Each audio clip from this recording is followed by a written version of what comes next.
کسی کا سوال ہو؟ یہ بھائی کا ایک سوال ہے، اللہ تعالیٰ ہمارے اس بھائی کو سلامت رکھے اور خوش رکھے، کہ کیا لباس ہے نا، لباس کا مطلب ہوتا ہے، لباس کے 3 پرپز ہیں۔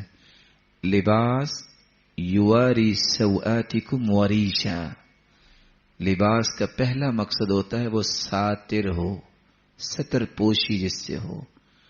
لباس کا دوسرا مقصد ہوتا ہے وہ گرمی اور سردی سے انسان کو بچاتا ہے، اور تیسرا اس کا مقصد زینت بھی ہوتا ہے۔ بھائی کا سوال یہ ہے کہ کیا اگر کسی نے بنطلون پینٹ پہنی ہے تو کیا اس کو فولڈ کر کے نماز پڑھ سکتا ہے؟ میں نے سنا ہے کہ کہیں کہ ایسے نماز نہیں ہوتی۔ سب سے پہلی بات، یہاں میں 2 باتیں پیش کروں گا۔ پینٹ پہننا کیسا ہے اور پھر اس کو فولڈ کرنا کیسا ہے۔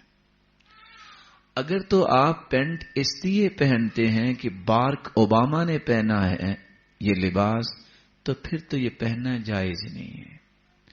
اور آپ نے اس لیے یہ پینٹ پہنی ہے کہ مسٹر ڈگلس ہرڈ نے چونکہ پہنی ہے تو مجھے بھی پہننی ہے، تو یہ تو پھر پہننا جائز ہی نہیں ہے۔ کیوں؟ من تشبہ بقوم فہو منہم، جو کسی قوم سے مشابہت کرتا ہے وہ انہی میں سے ہے، اس لیے تو آپ کو نہیں پہننی چاہیے۔ دوسری بات، اور اگر آپ اس لیے پہنتے ہیں کہ لباس ہے اور میں اس پینٹ کو اتنا ٹائٹ نہیں کروں گا کہ جس طرح ممانعت کی حدود میں داخل ہو جائے، کیونکہ حدیث میں آتا ہے کہ اتنا ٹائٹ لباس نہ پہنو جس سے جسم کی خد و خال نظر آئے۔ اس لیے شیخ البانی رحمت اللہ علیہ کہا کرتے تھے اگر تو وہ ٹائٹ ہے، اتنی ٹائٹ کے جسم کے خد و خال نظر آتے ہیں اور کافروں سے متاثر ہو کے پہنتا ہے تو پھر یہ پہننا ہی جائز نہیں ہے۔ اور اگر آپ اس لیے پہنتے ہیں کہ میں نے کام کرنا ہے، لباس ہے، میں کسی سے متاثر نہیں، میں پہننا چاہتا ہوں، تو آپ پہ کوئی قدغن نہیں۔ سب سے پہلے ترکی کے مسلمانوں نے پینٹ ایجاد کی، جب انہوں نے مشینری میں آئے تو صرف اس لیے انہوں نے پہنا تھا کہ کام کرتے کرتے کوئی لباس کا حصہ جو ہے مشین میں نہ آ جائے، تو پھر اس کے پہننے میں کوئی حرج نہیں ہے۔ لیکن کافروں سے متاثر ہو کے نہ پہنی جائے، کیونکہ مسلمان متاثر نہیں ہوتا، مؤثر ہوتا ہے، وہ اپنے اثرات چھوڑتا ہے۔ پھر دوسری بات، آپ نے شلوار پہنی ہے یا پینٹ پہنی ہے، یا دیہاتوں میں کچھ لوگ چادر بھی باندھ لیتے ہیں، رسول اللہ صلی اللہ علیہ وسلم کا فرمان معظم کیا ہے؟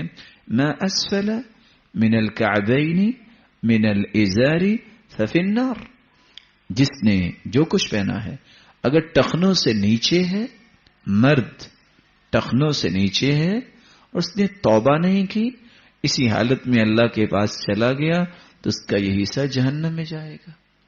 تو رسول اللہ صلی اللہ علیہ وسلم نے جب منع کر دیا، خواہ آپ مسجد میں ہیں، بازار میں ہیں یا گھر میں ہیں، ایک مرد کو ٹخنوں سے اوپر ہی اپنی پینٹ اور شلوار پائجامہ یا چادر رکھنی چاہیے۔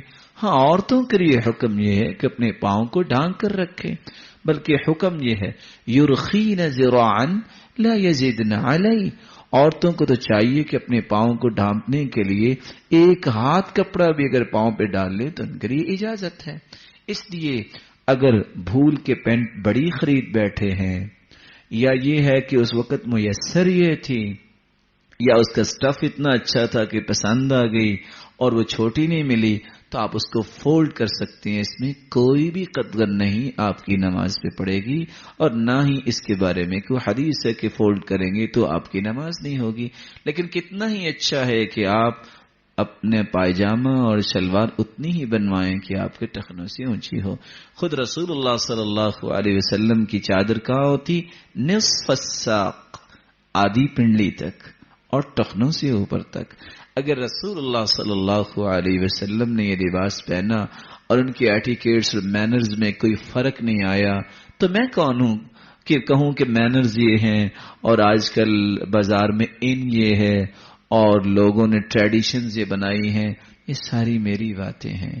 مجھے دیکھنا ہے کہ میرے آئیڈیل رول ماڈل محمد الرسول اللہ صلی اللہ علیہ وسلم جس جیسی ہستی اللہ نے پیدا نہیں کی ان کے معمولات کیسے تھے، آپ کا معمول مبارک کیسا تھا، آپ کا لباس کیسا تھا، آپ کا رہن سہن کیسا تھا، مجھے تو اس کو فالو کرنا ہے۔ اللہ ہم سب کو توفیق عطا فرمائے۔